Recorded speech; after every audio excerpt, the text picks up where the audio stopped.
Welcome back to Rouse Rising. My name is Katie, and today we are going to spend the day in the kitchen. We're going to can up some turkey broth as well as make some zucchini pumpkin breads or sheet pancakes and muffins. Join me. Let's do it.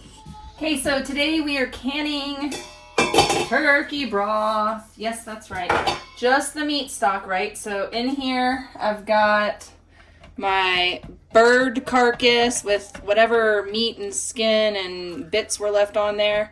I'm just going to kind of mash it all up. And then I'm going to strain this, okay? I'm going to strain this into here. And then I'm going to put them into these jars, all right? And then we're going to put everything back in there and do another batch and call it bone broth. That's how we do that. And if you don't know, now you know.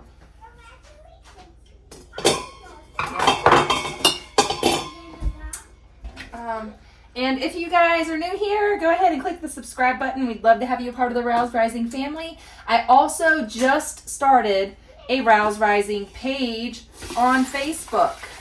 I've had my own personal Facebook page for a long time.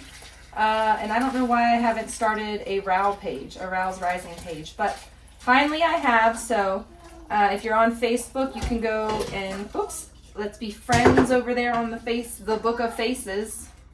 Isn't that interesting? It's the Book of Faces. I've tried for the most part to stay off of the Book of Faces. As far as not getting on there and participating in the quackery that can sometimes happen on Facebook, the drama. I just can't get involved, you know. Sometimes this mama just can't get involved. So I stay on Instagram, YouTube, all that kind of stuff. Okay, so back to turkey broth. Strain out all that good stuff. This is the meat broth. Alright? There's still loads of gelatin and stuff in that. To each quart jar, we are going to do a full teaspoon of salt. We're salting this broth, and then I have to label the lids salted broth, because if I don't, we'll see if we get 2-4. Make sure none of these are cracked. I just had to throw away a cracked mason jar recently. Start with the closest jar. Here we go. I don't think I have enough to fill up all 4, but that's okay. We'll go ahead and put these in the pressure canner for whatever we get here, and then we'll make some more. But even if I only get 3 jars, that's 3 jars that are going onto my shelf for long-term food storage. And I'm trying to actually slow down my stockpile in anticipation of moving. I want to move through all of my canned food and have just empty jars to transport across the country so that we can hopefully not break or waste any food. It's hard to do though, because I end up buying the whole chickens and using every bit of broth, and I dip into the stash on the shelf, but when I buy the whole chickens, it makes so much broth that I'm constantly replenishing what I have on the shelf. I'm currently in the process of, I am now consuming, this time last year, I am consuming that broth out of the jars, and that's the phase that I'm at in my canning. So feasibly, if I can maintain this lifestyle and this way of food consuming food, then we can keep in this rotation, and I can always have a year's supply of broth on my pantry shelf. Because currently, like I said, I'm working through last year's broth, and I've been working hard to, actually I'm going to do a small jar. I'm working hard. Half of that. To make sure that we have enough food to feed my family, and we have enough broth the way that we eat to rotate the broth through for a year. But if I had to feed my family for a year off the broth on the shelf, I would not be able to do that. That answers that question for you. All right, a little bit of vinegar on a clean cloth, and you also want to do a splash of vinegar in the pot of water to keep, you want to make sure that, you know, you don't get hard water stains on your jar, so you always do a splash of vinegar in the pot with these. So I'm just going to go through and put on my 4 jars lids, and you get 10% off with my code. I'll leave the code right here, and then you guys can go down in this video's description to their website and get 4 jar lids for 10% off. That's what I like to use, and they gave me a discount to give to you all. I always happily share that. So these are going to go into the pressure cooker, and I'm going to double check my time because y'all have been telling me, Katie, those don't need to pressure cook for 90 minutes. They only need to pressure cook for 30. So, okay. I don't have any meat in them. Usually I have meat, bits of meat, but there's no meat. This is just straight broth. So we're going to do a 30-minute finger tight session. These go in here. And I'm using this Presto canner. It has a rack in the bottom. I'll show you. So we've got our rack in the bottom. We've got all of our jars here with space around them. I'm going to put the lid on and let these go for 30 minutes. Of course, and then the very next thing I do is add more water to all of that stuff that I just strained out. This is just getting going. So far we've got garlic scapes in there, we've got some peppercorns, some dried celery, the ginger. I'm going to put another onion in here. Okay, so here's 3 garlic cloves along with the onion. The garlic scapes, those are those little green things. Those curl and come up from the garlic, and they curl in the center of the garlic. It's where the seeds and stuff would grow, the seed bulb, the flower bulb. But you pick them so that all the energy goes down to the garlic. So I clipped all those and dehydrated them and saved them to add to soups and stews.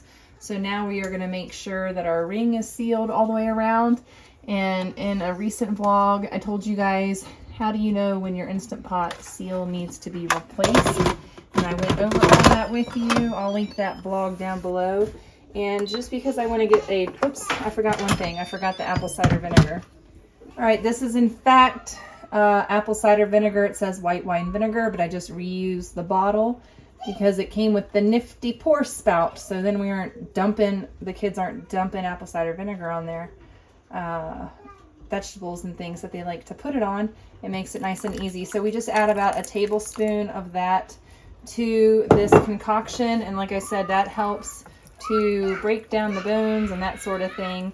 If you have histamine issues, you might have an issue consuming bone broth. Meat broth is more gentle on your intestinal tract, on your stomach lining, all of that stuff. So I would encourage you to do the first batch and cook your meat in water and drink the meat broth before you venture to the bone broth. You can always can the bone broth for later on down the road, but if you notice that you are having stomach issues with bone broth, then start out with just meat broth and then introduce this later. Also, check out the GAPS diet, and that might help. I don't necessarily follow a GAPS diet, but we're going to do a soup function. That's going to cook this for 30 minutes. I'm going to make sure my valve up here is closed. GAPS diet. Yeah, if you struggle with which I should be on a GAPS diet, I'm just not. So anyways, if you're curious about bone broth and how to introduce it into your diet, check out GAPS diet. Okay, now I've got to restock my salt. This is all part of my pantry restock habits. So I go, this jar is getting a little bit low, so just to keep it topped off and full, because I know I've got a lot of baking, I've got a lot of cookies and things that I'm cookie mixes. Stay tuned for that. Happy to share that recipe with you all. I hope you guys use those recipes and have a good time making cookies on the fly with your family. So fun and so easy. Okay, so there's my salt. I use Redmond's real salt. It is mined in Utah. It all comes from a single source. Right there, ancient seabeds buried deep, deep, deep underneath the earth. Real minerals, all the things that you need. I put this in my water every day. You can't just drink water. Water's not going to do any good for you. You've got to have your vitamins and minerals. You've got to have the minerals that come in sea salt, your electrolytes. So I do lemon, sea salt, honey, and a quart of water, and that's what I drink all day long, multiple times, multiple quarts. So yeah. Okay, so in here I have about 3 cups of rice, of dry rice, and into that I'm gonna do 2 cups, of coconut milk cream, or coconut milk. This is gonna be some cream and rice. And then we're gonna do about 2 cups of broth. And this is what my broth is looking like right now. So this is the coconut milk and rice. This is the broth. We're also gonna add some sea salt to this and maybe a scoop of pumpkin. Not quite sure yet.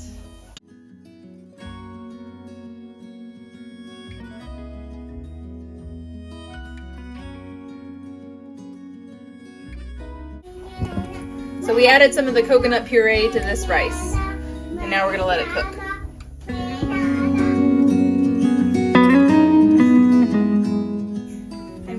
Dinner just evolved into what it's going to be. I'm going to put these chicken drumsticks and seasoned with curry.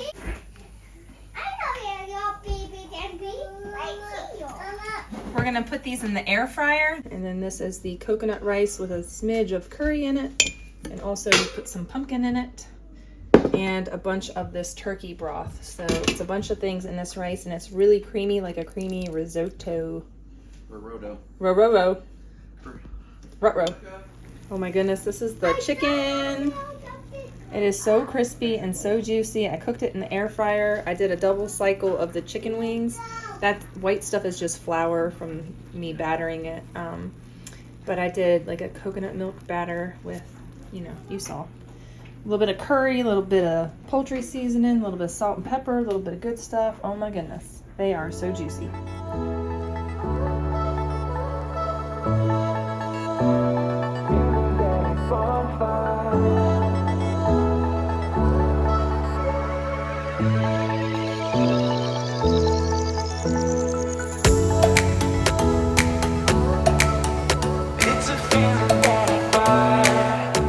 Next up, we're making pumpkin zucchini bread. I am doubling the recipe, but I am going to give you guys the single recipe measurements written in this video, and I'm also going to link the recipe down below.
helper Rikers, adding some carob chips. How's that? You can dump a little bit. You can dump some of that in there. Here, just no. Yep. And now pick it up and dump some in. Just not a whole lot. Just keep going. All right. Perfect. Oops. It's just gonna be like. Fold them in like that. Huh.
And this is the sourdough starter. I just took some out to add to the muffins I made, the pumpkin muffins, and now I'm gonna feed it. But you can see how active and bubbly it's starting to be.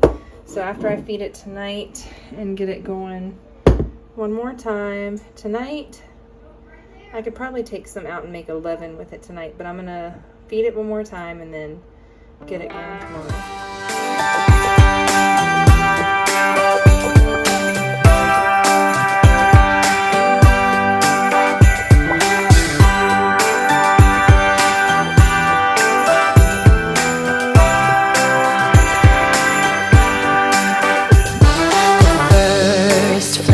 Snow is set to fall today. It comes to say that Christmas is on its merry way. And for every single child, there's a gift on Santa's sleigh. The first flake of snow to fall today. The first snow this winter is promised for this day. It brings a hope of peace, both near and far away. It says we can live together and that we can find a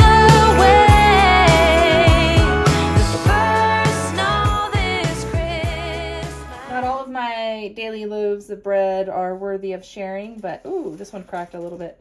This side of it looks really good. It has like a beautiful rounded rise, and oftentimes if I don't mess with it, it'll be a little lopsided like this if I don't mess with it before the last rise, before it gets baked. But let me turn this out and show you what it looks like. It's nice and warm, not too hot. I left it in the bread machine for too long. Oh well. Daily loaf of bread. We're going to be slicing this up because right now the kids are outside playing, and we're going to have some sandwiches for lunch. If you want to check out, if you would like to check out my daily